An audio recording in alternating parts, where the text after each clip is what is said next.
Good afternoon.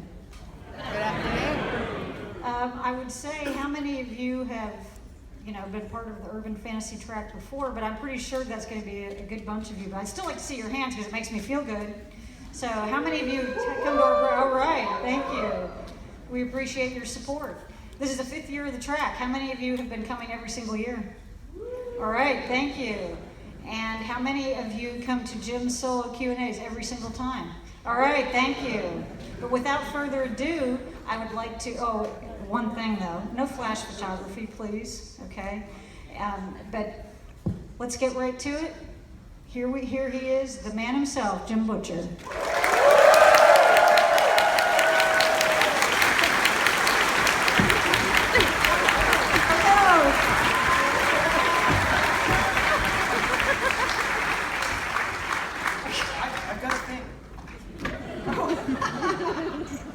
And what we will do is we have a couple of people with microphones, and let's see, where are those people? We've got Melinda right here, and Karen over here, standing up. If you would like to ask Jim a question, please go stand with those ladies. And in the meantime, I have a question for him, so you can begin lining up right now. Now, if Harry were to go visit another urban fantasy series, which one would that be, do you think? And what would happen to him? Let me think. He could probably consult with Anita Blake, but he would find her far too scary and intense, and he wouldn't want to be around that for very long. That's too spooky. He could hang out. He could probably hang out in Cazador with the monster hunters from Correa's books, but he would be worth so much puff. I don't know that he'd get out of that one alive. So I don't know. He could hang out with Atticus and feel outclassed. Although he'd look at Oberon and be like, really? And yeah, Oberon would be like, he's my guy, man. Anyway. So any of those, good. Yeah. Okay. Now, what would he, if he had made a guest appearance in the Aeronauts Windlass, what would he have been doing? Probably being crazier than most of the other wizards in there. I mean, if he wound up in that world, he's got so much power that he'd be completely loopy. So that might be interesting. I don't know. I think he might be a villain in that world. Oh well, that's a good. Harry Dresden, Dark Lord. Yeah. Yeah, I have in my notes from years past that he's the magic plumber, so now it could be Harry Dresden, Dark Lord. Yeah. In the Aeronauts Windlass, or in the Cinder Spires series. Okay, so we have some questions over here. We'll start with Karen. Hi, I was wondering how Harry manages to heal himself so quickly, especially in the earlier books, from dislocated shoulder, gunshot wound to the thigh, etc. Right. It's not so much that he heals quickly as that typical healing patterns for humans are you get considerably better in fairly short order, but then there's like this long trail off period where it takes more time to recover from an injury. In the Dresden Files world, wizards are a little bit better off than other people in that sense because they don't have the trail off period. So it's not like he heals faster than most humans, but only. It wouldn't be remarkable unless you compared him side by side with somebody who was injured in the same way at the same time. And then you look at Harry and go, wow, he got better a lot faster. Which is, I mean, that's a factor of wizards. It's the thing about their biology that makes them able to live so long is that they keep healing all the little things that the rest of us just have to live with. So I mean, that's essentially how he did it because I wanted him able to get beaten up more. And I wanted him to be able to recover in order to get beaten up more after that. But I didn't want to give him enough healing to actually help in any of the fights. He gets just enough to get to the next fight and get beat up again. And that's why it works like that. You're welcome. Over here. So when you introduce new characters like Thomas or Vateron, do you have an idea of where they're going and who they are, or does some of that kind of just develop a couple books later when they come back? It depends on the character. Sometimes I know exactly what I'm doing right from the get-go. I knew Murphy's entire story arc, for example, right from the get-go from when I got started. I knew what was going to happen to Michael right from the get-go. Other characters, no. You know, it's just like, boom, hi, Butters. You know?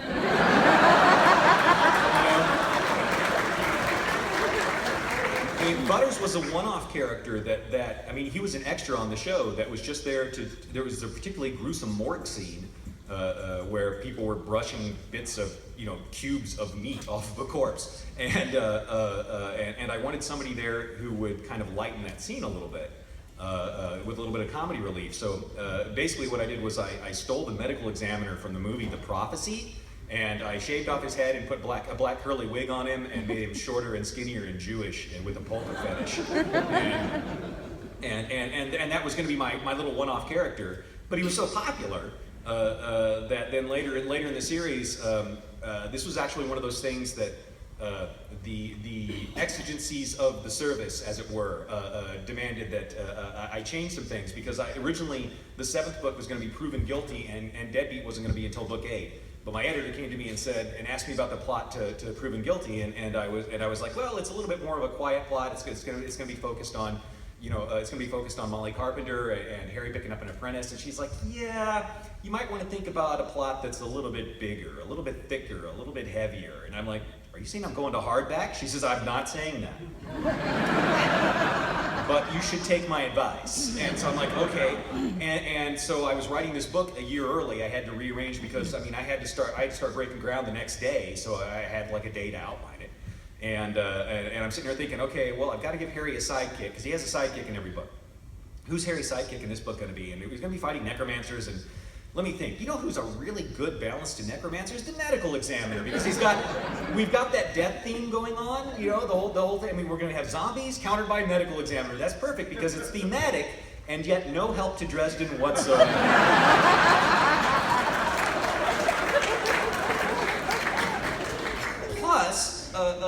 Plus, I mean, you know, we were moving to hardback and everything, and this was a character that I needed, and I was going to bring him in.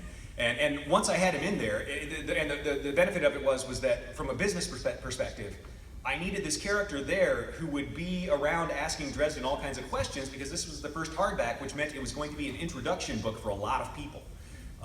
So I had to have somebody who was around who didn't know what was going on, so we could ask Harry questions so that the audience wouldn't feel stupid when things happened that they didn't understand. You know, I could have somebody there going, what the hell was that? And that's what Butters' role was to be the what the hell was that guy. But then I realized, oh wait, Butters is really smart and has a really serious conscience, and so he's going to be more involved in that. And so Butters immediately started doing what nerds do. He started learning, and so that was, and he's just kept that up, and now he's, you know, a something knight. Oh, over this side. Hey Jim, just one really quick question for you. Are Wizards of the White Council required to have a staff? And also, are wardens required to carry them, or is it more like a preferential thing? They're not required to, but they're traditional, which is a huge societal factor in a society of people who live 350 years. You know, I mean, tradition is a big deal when somebody's 3 centuries old. I mean, it's also causing a lot of problems, because they're, you know, when you're 3 centuries old, you don't know what Uber is. You know, I mean, there's issues. And you know, the Wizards, when you've got a lot of power and a lot of money and you're very comfortable, you don't necessarily want things to change, so you don't adjust to the new things very well. And that's part of the problems with the White Council, is just that you know, they've kind of got this inertia that is just unbelievable. I'm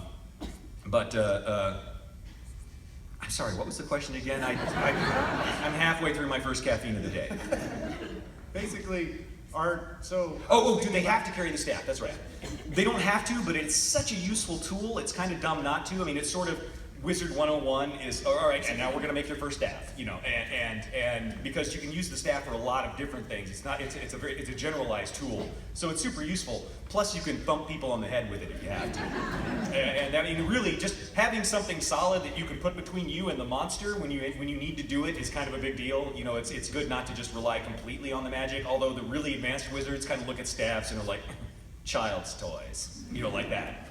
But at the same time, though, I mean, you just get used to they just get used to it. I mean, Harry wouldn't go anywhere without a staff. He wouldn't even think about it. I had to boggle at your question for a second because I was like, required to have a staff? Yeah. Well, no, not required, but there's just no universe in which the wardens don't tote staves around, you know. So, but anyway, yeah, there you go. Over here? Hi. So you've already written a Spider-Man book, and now you've written in Monster Hunter International's world. What other worlds or fandoms would you like to write in, given the chance? First of all, let's establish a division of things I would like to do and things I have time to do. In a perfect world, right? Yeah, that's what I'm finding out. I'm at this point in my career, the most valuable resource I have is time. So not being able to spend time on something else is kind of a luxury. But if assuming that we could insert another day between Saturday and Sunday, which, frankly, I think there should be a constitutional amendment for that. We're going to have another day. It's called Awesome Day. It comes between Saturday and Sunday. All right, write your congressman. But assuming we could do that, then I would. There's a bunch of different places that would be fun to mess around in. I've had ideas for Weber's Honor Harrington universe. I kind of want to write a duo of a marine recon, Manicore Marine recon with his tree cat buddy. And the tree cat's got like the little, like it just happens to have his fur patterns have little chevrons on his forehead, so everybody calls him Sarge. Because that would be a lot of fun. I mean, there's lots of places I would love to write. I would love to take a stab at Robert B. Parker's world. He's my hero as a writer. Robert B. Parker, I don't know, he wrote the Spencer books and a bunch of other things.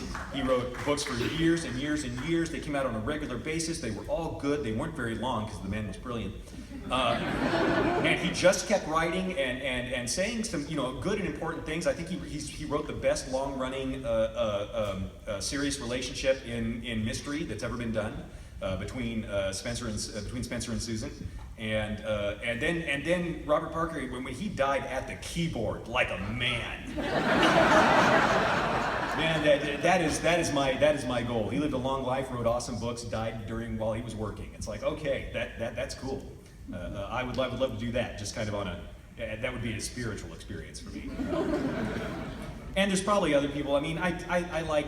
I feel that what I'm best at is not inventing things, but kind of taking them and taking something that seems really awesome and saying, you know what, I bet I could do something really cool with this, and then start playing with it and rearranging things. I don't consider myself a terribly original writer, but there you go. But it'd be fun to play in almost anybody's world. And we all like the idea of the extra day, I think. Don't you guys like that? Yes, awesome day. Yes. Hashtag awesome day. We're gonna get this done. Yeah, there you go. Over here. What is the most interesting or surprising thing that you think you've learned about yourself through your writing? Oh, that I've learned about myself? Oh, that I really hate self-reflection.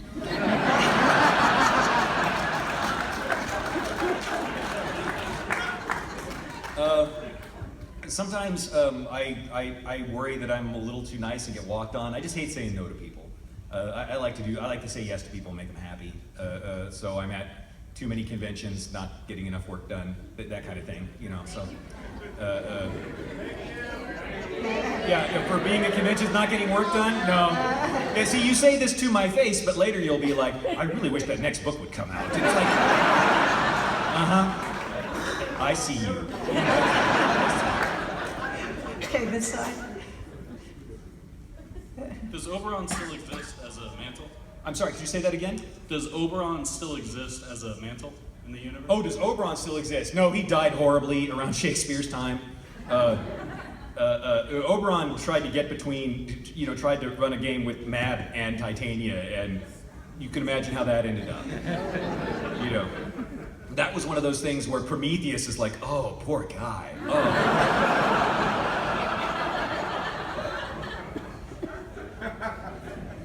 But Okay. Who's next? Did you get next question? With briefcases coming out next year, have you ever considered writing a Donald Morgan focused or POV short story? I've thought about it. Morgan is but he's such a harsh and rigid character. It would be kind of cool to get inside his head, because he's actually, as a person, he's not all that bad a guy. He's just a professional monster. You know, I mean, there's a difference there somewhere. Morgan got to see a whole bunch of really, really horrible things. Morgan's a guy who his parents and family were killed by the necromancer Kemmler. He was rescued by Anastasia Lucio, which, if you haven't read the short story yet, we're in the Old West with Lucio. It's called A Fistful of Warlocks. And I'm writing that, and I'm going, man, this could be movies. This is fun. In my copious spare time, I can do more. But it would be cool to write a story from his point of view, because he's a guy who has seen horrible things and knows the kind of horrible things that can happen.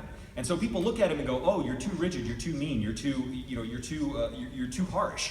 And Morgan's like, "No, you don't even know what harsh is. This isn't too harsh. This is necessary to keep the real things out." Which has always been his attitude, and the attitude of many people who have to face horrible things that other people never have to see because they're out there facing it. But he'd make a cool story, but man, it'd be kind of a downer. He had a bad life. It was a rough life. Sure. Thank you. Hello. So I had two quick questions. The first is whether the archive or IV can receive digital data in addition to whatever's written down. And the second is that it's been established that mortal names fluctuate, so that it's not very useful to have them. But Harry is worried about giving out his name to Chauncey in the second book, I think. So. Yeah, giving out his whole name. Right. Oh yeah, well, I mean, he doesn't want to give out his whole name to a frickin' demon from capital H hell. Not just some random hell, the hell. Not generic hell. Brand name hell. So yeah, he didn't want to give his name to him. But the use of the true name for humans is different than it is for like other creatures. Other creatures aren't as malleable as humans are. Humans have free will, they have choice, and you go around your day every day as a human being making dozens or hundreds of choices that kind of inform who you are as a person. I mean, that's just what we do as humans.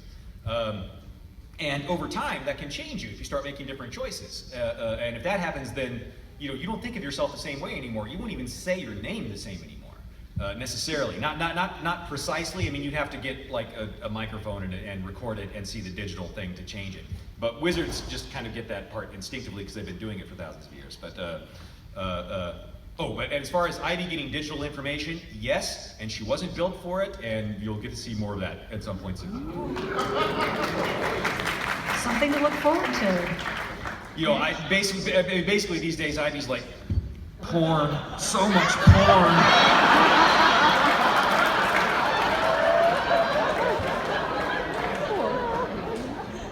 Because, let's be honest, the internet's I mean, literally, the traffic on the internet is like 15% of the entire traffic of the internet is porn. 9% is League of Legends, and then there's everything else. No, that's literally true. I visited Riot Games, and up to between 6 and 9% of the traffic on the internet at any one time is League of Legends, all by itself. Yeah, it's the largest intellectual property in the history of mankind. So. And I don't want to hear anything from you Dota people. You're not real gamers. I have this fight with my nephew all the time. I can't not do it. Okay, over here. Yeah. Hi, Jim. I was wondering where you got your inspiration for the Fury-based magic system in Codex Alera?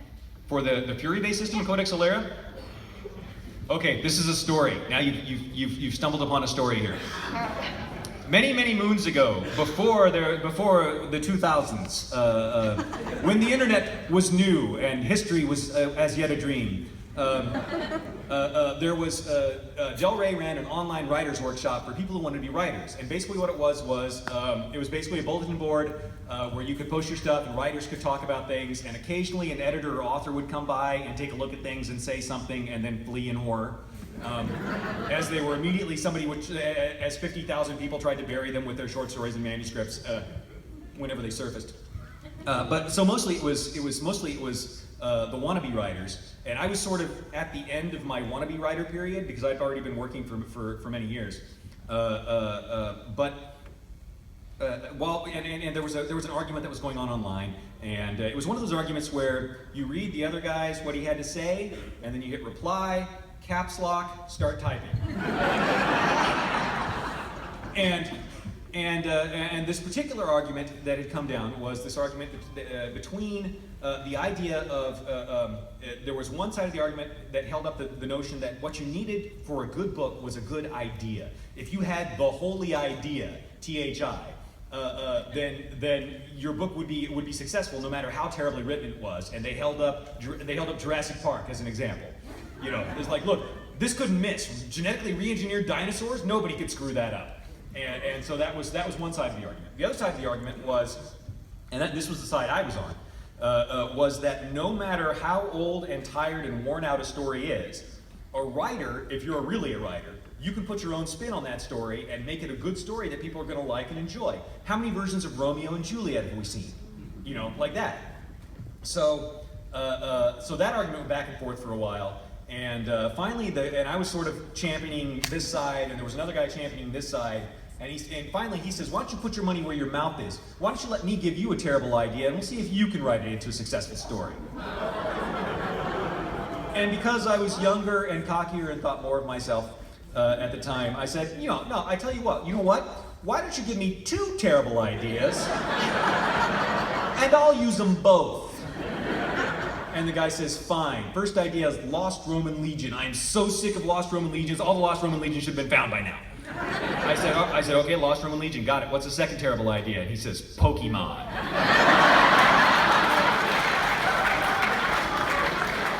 And I'm looking at this fool, person, and thinking, man, have you seen the way kids react to Pokemon? That is not a terrible idea. That is a gold mine. I mean, this was right when it had come on TV. They hadn't even come out with the Jungle set yet, you know? Not that I collected Pokemon. Listen, my kid was little, and I needed things I could do with him. And no one can defeat my Mr. Mime deck. His invisible wall is unstoppable. But anyway, so I said, okay, and I took those 2 ideas, and I went out and I looked up Lost Roman Legions. Lost Roman Legions, generally, when you talk about a Lost Roman Legion, there's been a couple or 3, but generally they're referring to the 9th Hibernian Legion that marched off north of the Wall in England and into Scotland and was never seen again. And there's a lot of theories about what happened to them. Some of them think that they just abandoned Rome and settled down and blended in with the natives, and some people think they were ambushed, and there's also a historical account of them marching into a thunderstorm and never coming out again. Which, I personally think they just ran into a bunch of angry Scots and that was that. Because, there was a reason there was constant conflict in Scotland, because people kept trying to take them over and the Scots kept objecting. But so I said, okay, we got the 9th Hibernian Legion, and they marched off into the thunderstorm because that's useful for me. Where did they go? Landed the Pokemon. Okay, time to investigate the Pokemon. So, and the Pokemon itself is a fusion idea. It's a mashup. It's a mashup of the Shinto religion that holds that there are spirits in all natural things, and that those spirits have power and can act upon the world and should be respected. And that if there's a mountain has a spirit in it, and that is something you darn well better respect. And if there's a pebble, the pebble has a spirit in it, and you should also respect the pebble, but, if you don't, it's a pebble. And so then then Pokemon took that idea and fused it with professional wrestling. And that's where Pokemon came from. So I said, okay, well, I tell you what, we'll have these spirits, these same kind of Shinto-y spirits that are there, and we'll have them interacting with these spirits. I've got to come up with a name for him, though. I got to have a good name. And in the background, I was watching Big Trouble in Little China because, as you do. And it just got to the part where Egg Shen says, all movement in the universe is caused by tension between positive and negative furies. And I went, ooh, furies.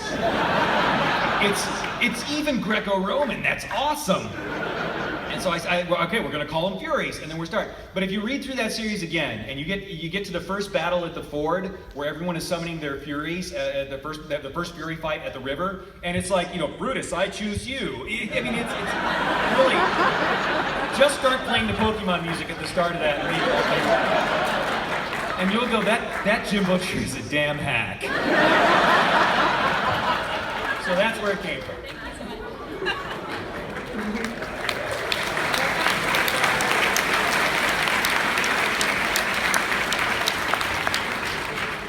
Hi, Jim. Hi. I've read somewhere that you managed to survive the curse of a Brazilian witch doctor. How did you manage that? Okay, there's another story. Yeah, I got cursed by a witch doctor in Brazil. When I was a kid, I was I grew up on the fun end of fundamental Christianity, as opposed to the mental end of fundamental Christianity, and they are both there. And then there's probably some duh in the middle.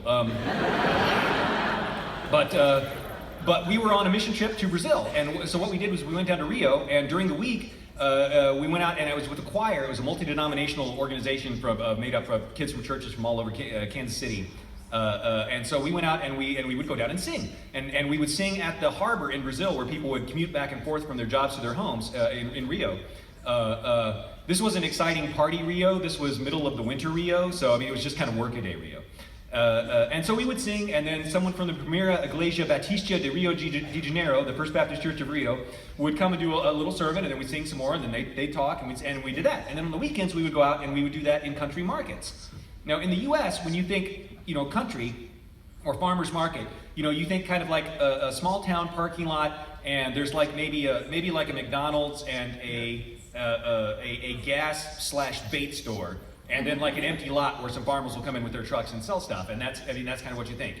In Brazil, you go to the country market, you go into the Amazon jungle, and they're in the middle of the Amazon jungle. You can like walk down this trail, and then there will be a plaza of red bricks.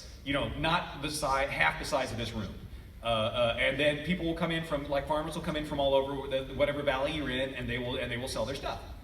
And so we would go there and we do the same thing. And while we were between sets, one of the girls wanted to go walk across the plaza and get a Coke, and one of the rules that we had was that none of the girls were supposed to walk anywhere without a guy along with them to keep an eye on things, because it's just simpler. And so one of the girls was like, hey, I want to get a Coke, will you go with me? And I'm like, yeah, sure. And so we go over there to get a Coke, and while she's getting it, this guy steps out of the jungle. He's about 5'3". He's wearing a pair of like crusty old cutoffs and nothing else. He's got a big snake draped across his shoulders. He's got several more in his dreadlocks. He's got a snake around each wrist and a snake hanging from each belt loop on the cutoffs. And he comes in and just lets out this primal howl, and the whole market goes dead quiet. And he points his finger at me and screams something and it's not even it's not in Spanish. It was in whatever the local native tongue was. And points his snake at me and screams some more and stomps his feet and then marches off into the jungle. And there's just this long silence. And then I say, I think I'll have a Coke too. And that was the first thing anybody said in the entire place. Was I turned to the guy selling Cokes like, I'll have a Coke as well, thank you. And I just ignored him because I was 17. What are you gonna do? And so our native guy who was a local from Rio, he was a Brazilian. His name was Carlos. Carlos was the most Irish-looking Brazilian person you've ever seen in your life. He had bright red hair, pale skin, freckles, bright green eyes. Serious. And his favorite American song was "My Ding-a-Ling." He was just the nicest guy and funny and good to the kids. I remember that. But Carlos was friends with me because I knew additional lyrics to "My Ding-a-Ling" that he hadn't heard before. And anyway, he comes over and I'm like, hey Carlos, what was that all about? He's like, I'll go find out. He goes talk to some people and comes back and he says, well, Jimmy Butcher, he says, that guy's a witch doctor and he put a curse on you. And I'm like, oh, that's interesting. And Carlos says, yeah, well, the people here, they say he's killed 4 people with his curses in the past 2 years. but it's just superstition. I'm like, okay. All right, that's fine. And so we went back to the camp. We were staying at a summer camp. You know, and for people here who have been to a summer camp in the United States, you know what a summer camp looks like. There's like a pond or a lake, and there's some cabins and a dining hall, and that's what summer camps look like. You know, you can go swimming in the lake, or sometimes there's a pool, sometimes there's like motorcycles or horses or something like that to ride. Some of them have paintball, and there's all stuff like that. But it'll be on somebody's farm next to a park or something. And in Brazil, summer camp's in the Amazon frickin' jungle. I mean, we had to drive 45 minutes down this bumpy trail that looking back on, I'm like, how could that bus possibly have done that? That would never have been allowed here, you know, like that.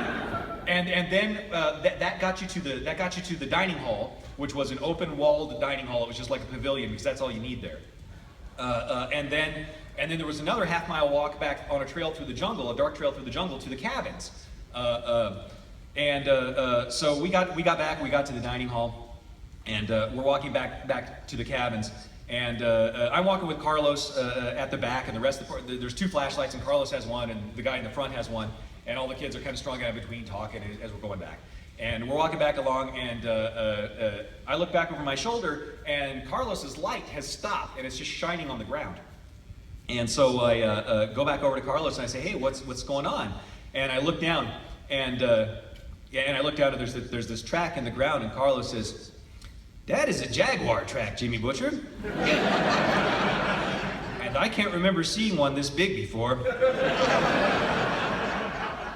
And it's inside one of the footprints of one of the kids up ahead of us. So it just went by. And he takes the flashlight and he goes,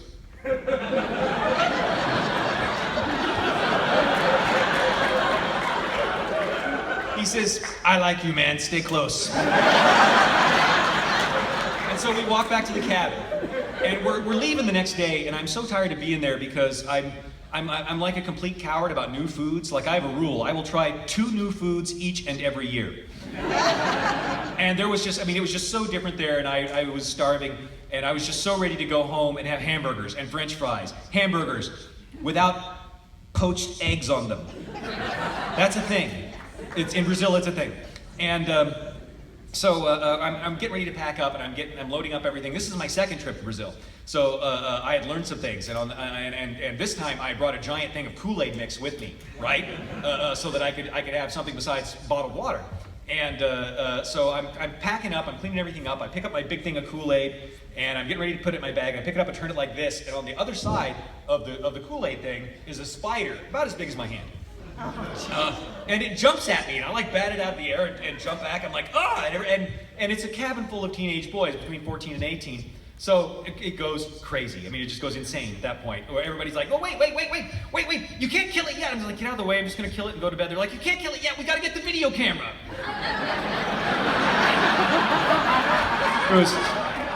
It was 1988, people, So out comes the video camera, and they're like, okay, go. And the spider had jumped at a couple of kids meanwhile. And I finally am like, oh, and I pick up my dress shoe that we sing in and kill the spider. And Carlos comes running in a minute later. He's like, hey, what's all the noise? And they're like, Jimmy killed the spider, look. And they showed Carlos, they held up the camera. Carlos picks up the camera to watch it on the screen. And he's like, smiling.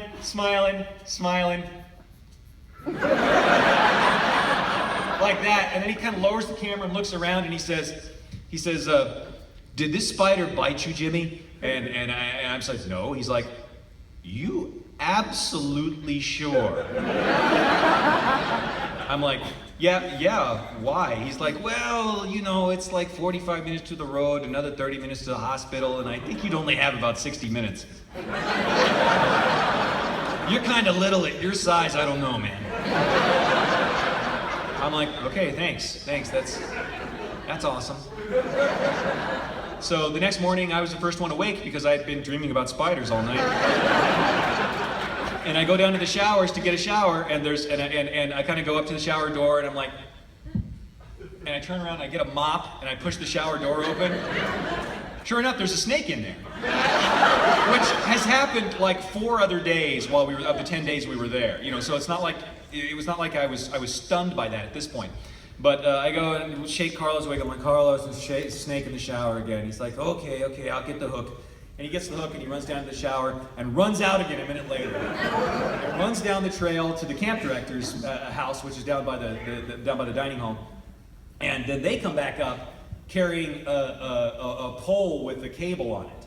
And then one of them goes in there, and then they come back out a minute later with the pole and the cable, and they put the snake in this heavy-duty bag, and then zip tie it shut. And then they throw that in the back of the truck and start driving it away. And I look at Carlos and I'm like, bad snake? He says, pretty bad.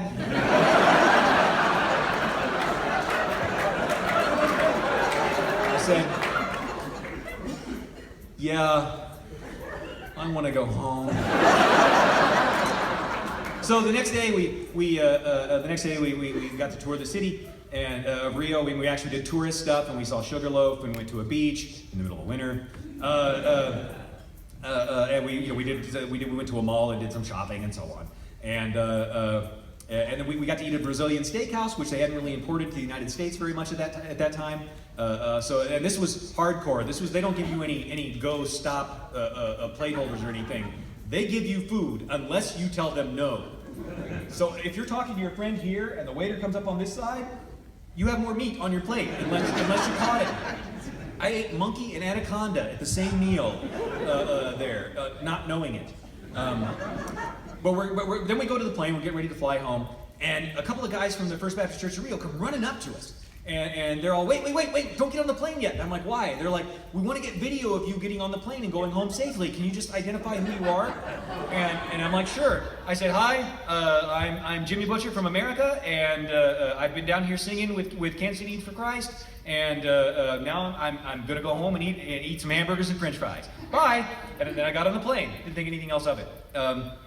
3 weeks later, we get a letter from the folks in the First Baptist Church of Rio, and apparently they took the video and they showed it to the folks back at that village, and this was the first time this guy's curse had missed. And so the villagers beat him with cricket bats because he'd been extorting money from everybody in that valley, and the villagers beat him with cricket bats until he left. So yeah, I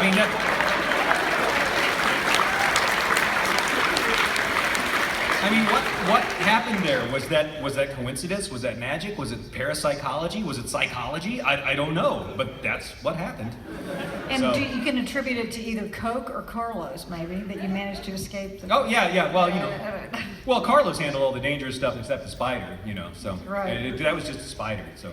Well, and that actually, I did have another question about that, so that explains a lot. I was going to ask you, what was with the spiders? Yeah, now I know why. Perhaps you have noticed some spiders in my work. Yes. Now I get it. Okay, I think we're on this side. Yes. Hi, Jim. Thanks for being here today.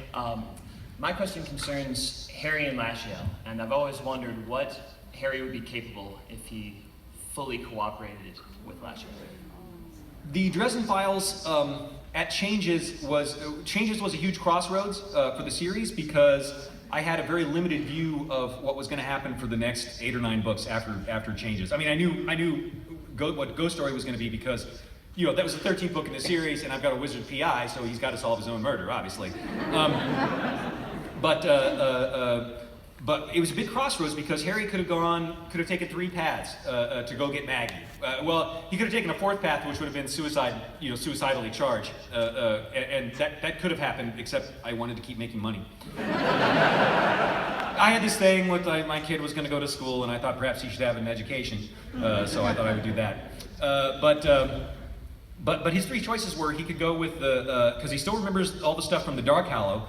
So he could have picked up Kemmler's work and become the new Kemmler, in which case we would have had a much more necromancy series. He could have gone with Lashiel and summoned the coin and used whatever powers that she had given him, or he could have gone with Mab. And he chose Mab as the most predictable evil for what was going to happen.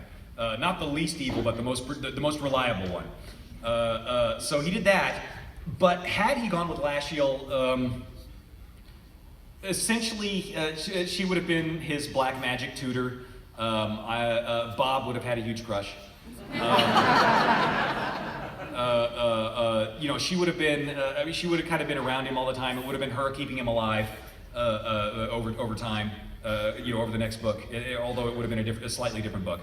And then he would have had to start, he would have been dealing with Nicodemus and company as frenemies, rather than as enemies. But on a consistent basis, he still had to deal with them as frenemies in Skin Game anyway. So, it would have been much different. He would have had different things that were temptations. Lashiel would have been trying to isolate him from his friends. I mean, actively trying to isolate him from his friends, not kind of just hoping Entropy did the job for her the way Mav is planning on. It would have been a much harsher story, but a lot more sex too. So I mean, sales would have been fine, Either way. The Necromancer one, I don't know how that one would have flown with an audience. So I'm kind of glad he didn't go that way. But I mean, I didn't know what he was going to do until I was writing it. So thank you very much. Sure. Thank you. Over here.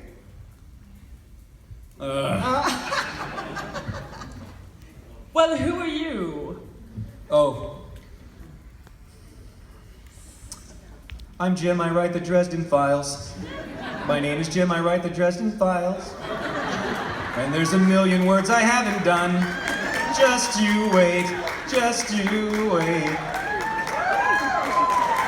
Yes.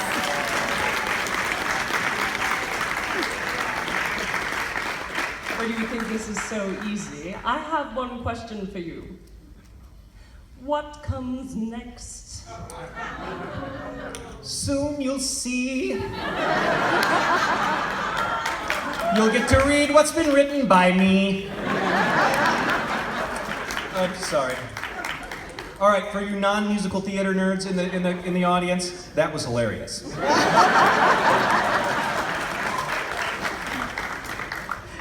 Okay, over here. Okay, I know he's a cat, but was there any specific inspiration or character or person for Raoul? For Raoul. Raoul is, I'd never owned a cat when I started writing Cinder Spires. I never had a cat in my house. I'd never lived with a cat. It'd never been cat life had not been my thing. But I knew cat people. And I knew how cat people thought about their cats. So I kind of assimilated Raoul out of the cat people I knew, and put him together. Now there's an actual Raoul. In my home that I share with my fiance, there's a 30-pound Ginger Tom Maine Coon named Raoul, who is a jerk. Not to people. He's a jerk to all the other cats, but people, he's like a complete brown nose. I mean, he'll come up to you and he'll be all cute and he'll snuggle and play and stuff like that. But he's not a cat person. And then, actually, we've got 4 cats. 3 of them are Maine Coons, and they'll all be appearing in the next Cinder Spires books because now I know about cats. But there's Raoul, who is that big ginger. There's a giant white one who's bigger than Raoul, who's got 1 blue eye and 1 gold eye, and we named him Bowie. And he'll be appearing as Commodore Boton in the next series. And he'll be the ship cat of Grimm's friend, Bayard. He's Bayard's ship's cat. And let's see, Benedict's gonna get, and that's Bowie. Bowie's my buddy. When I come home from working out, Bowie immediately goes to the affection spot, and I don't get to do anything else until affection has been dispensed. He's best cat. He's very cool.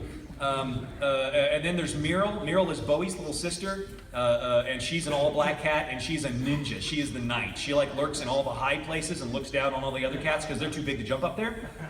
And then the other cat we have is Kitty found 2 feral kittens that have been born under her porch. Only 2 of them survived the winter, and she managed to trap them. One of them she got to in time to socialize with humans, and now he looks like a Persian, and he's with a family now who loves him and snuggles him all the time. This is like we've rounded up and homed like 6 cats from the neighborhood since I moved in. But his little sister never did adjust to people. but she bonded with our cat, so we're like, okay, she has a society here, she can stay. And she's this little tiny 4-pound thing that is full grown now and is never going to get any bigger because she was starving when they were born in the winter and they were starving. And she's a hate machine. She's full of hate. She's a little tuxedo cat, so we named her Zatanna, but she should have been Arya. She's just a beast. And the other cats are like, oh, okay, listen, we're not gonna, Bowie tries so hard to get her to socialize with people. When he plays with her, he'll chase her around and she'll just be like, and Bowie will be like, but we're playing. And when he swats her like this. Like that, so she knows. They're adorable. But we've gotten Zatanna to the point where she will come by and see us and get petted on the head. And now we can do tummy rubs now. So, we're working through her issues slowly. Cats are complicated, man. Dogs are not complicated. Not nearly so much, but cats are a handful. There's no telling what those things are going to do. But yeah, but she'll be Benedict's cat eventually. I'll introduce a cat named Saza, who's just a tiny hate machine. We'll just be like, we should kill them all, and Benedict will be like, no, it's not polite. As she sits on his palm, But I'll have fun with that. And the Cinder Spires is going to be so much fun because we get to go to other spires and get to go to the surface and get to do all these other things that I haven't got to do, with the chess-playing bears and all the other things the cool things that are happening on that world. And then you get to find out where they came from, and that'll be even more fun. But anyway, thank you. You're welcome. Good. There, some spoilers for you. Do you ever lurk on the fan forums and see what the latest theories are? And does that change your writing? Or you see who people have guessed is in the last grave, and you're like, crap, gotta rewrite that. I used to go by and read the crack theory for the Dresden Files all the time, but at some point it got so far out there that I hurt my neck shaking my head. So I don't do it as much anymore. Occasionally I swing by and I'll read it, and I'll just be like, how could anybody possibly think? Oh, yeah, I guess yeah, okay, that theory makes some sense. But wow, I don't want to have to learn ancient Babylonian. But I mean, there's all these theories out there. Some of them are cooler than what I came up with, and I'm like, aw. But I still got my outline from my notebook, from my college course when I put it together, because at the end of when I first turned in the first few chapters of Stormfront to my teacher, she looks up at me and she says, "You did it." And I said, "What?" She says, "You did it. This is of publishable quality. This is work that someone will pay for." She says, "I don't know if this will be the first thing you sell, but you will be able to sell this. It's actually good enough to read." No, man, this was a professional writing instructor. She had like 45 novels published at the time she was teaching me. She was preparing people for the real world of writing, and she did not pull punches in her class. If you couldn't handle that, then you couldn't be a professional writer, in her opinion. So she came at you right in your face. I mean, I had her reacted to, her reactions to my writing included negative reactions up to and including rolling up the chapter I had just given her, leaning across her desk, hitting me on the head with it and saying, "What were you thinking?" That literally happened.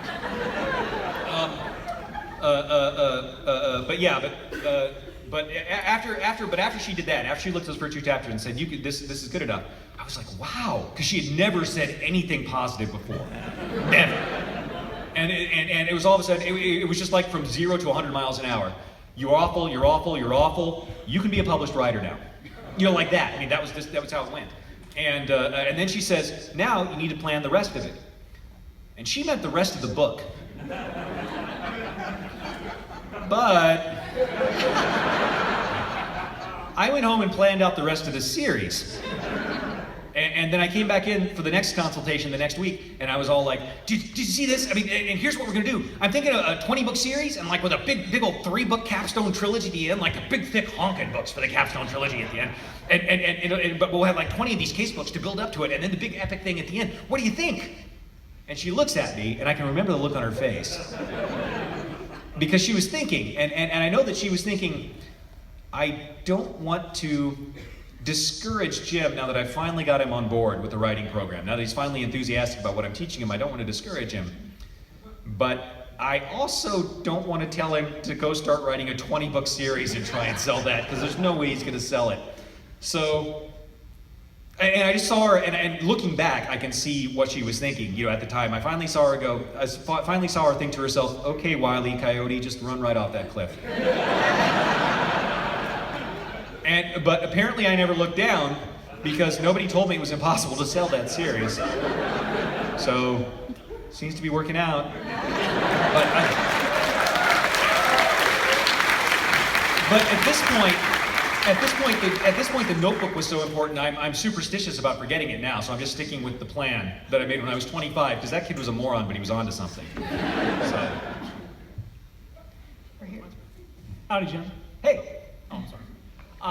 So with Molly and Harry's new status in the fairy world, what kind of love triangle were you expecting when you started writing this with those two and Murphy? Oh, I never planned any romance aspects of the series at all. That was something I wanted to be organic to the story. And I mean, it's sort of it's not really a love triangle, because Harry would have to be more interested in Molly. This is an unrequited situation, you know, for Molly, poor thing. But on the other hand, you know, she's doing well for herself these days. I don't know if you've read the latest Molly short stories, but you know, I mean, she's kicking ass at this point on her own right. She's not Harry's apprentice anymore, and it's fun. It's fun writing that, you know, as she's growing up. But no, it wasn't something I planned out, and I didn't know if things were going to work out with Murphy either. So you know, we'll have to see what happens. There's romance in the next book. I'm not good at writing romance, but you know, there's some there. Although, man, if I was half the mercenary writer I like to pretend I would be writing romance novels, because that's where the money is. Or maybe children's books, I don't know. So, question on your choice of point of view between all your works. Was there a deciding factor on making Dresden a first person, whereas most of your other works have been rotating close third persons between the cast? And if so, what was it? Oh, no, there was never a question about that. I was going to write first person because I didn't want to write first person.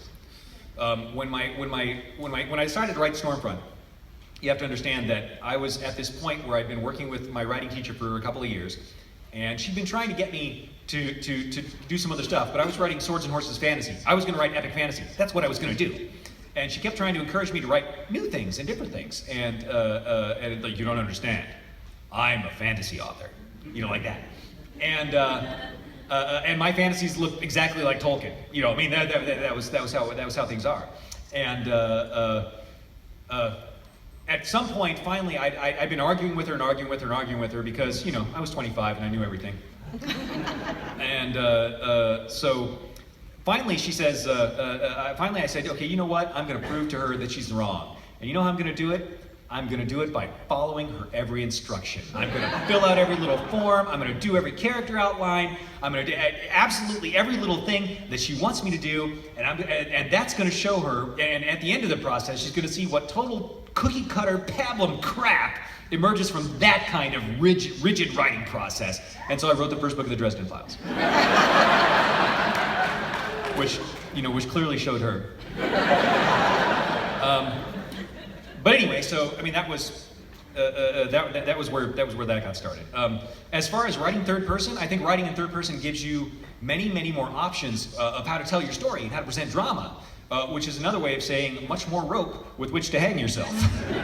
Writing third person is a lot harder than writing first person because you've got to make so many more decisions about how you present your story and how you present the drama of the story. But it also gives you so many more ways you can do it. I mean, that's the only writing in third person is the only way you can make a book reader scream, "Don't open that door!" at a character, you know, because first person you can't pull that off. But you know, it's kind of fun because when I'm working on another project, I write other projects in the third person because I get so sick of Harry Dresden. I mean, you guys see him. He comes over for you guys. He comes over for a weekend once a year. All right? I live with him for 8, 9, 10, 12 months at a time. He's like a roommate, and he's a terrible roommate. If you were roommates with Harry Dresden, you'd be like, screw that guy. And I get to the end of a book, and I'm just like, I am so sick of this self-blaming, self-loathing guy. I'm so tired of him and his mouth. And telling everything from one point of view and being so restricted and limited. Oh, finally, I get to go over here and play with this other story, do all these other things, and have all these other characters and ideas and plots. Oh God, what am I doing? How can I keep this together? By the time I get to the end of a third-person story, you know, I'm just like, oh God, can I just hang out with Harry Dresden some more? It's so much simpler. So because I'm a self-loathing masochist, I live in that cycle, and you reap the benefits. So, which, by the way, to those, for everyone in the audience who actually pays for those benefits, thank you. We live in a day and age where you need not pay for your books if you really don't want to, where it is easier to go out and it is faster and easier to download them illegally than it is to actually pay for them. So for the people who actually pay for books, for writers who've done their work, thank you. Yes. Very much. And I'm afraid that is all of those are the end of the questions for us, where our time is up. And I believe, did I hear a rumor that you have a signing now? Is that correct? Yes, I've got a signing in the autograph hall. I'm going down to it. It starts in half an hour, I think. Right. Okay. So, it's in the Marriott. Okay. Well, you can probably get there. Yep. Marriott. Okay. Yeah, you can probably get there. But yeah, we're going to mention that. The fan film Red Sun, which has been produced by Tower of Turtles and is an original piece by them. It's Harry Dresden versus vampires. Harry Dresden and everybody versus vampires. They spent about 2 years putting it together and filming it, and it's going to be premiering Sunday night. Yes. So what's that? 10 o'clock. 10 o'clock. What room? It's the Savannah. The Savannah room, 10 o'clock, and the Westin, correct? That in the correct. Westin, yeah. And it So was 3 come years, for that. so It'll be a whatever. lot of fun. Yes. Thank you, everybody. Let's thank Jim again.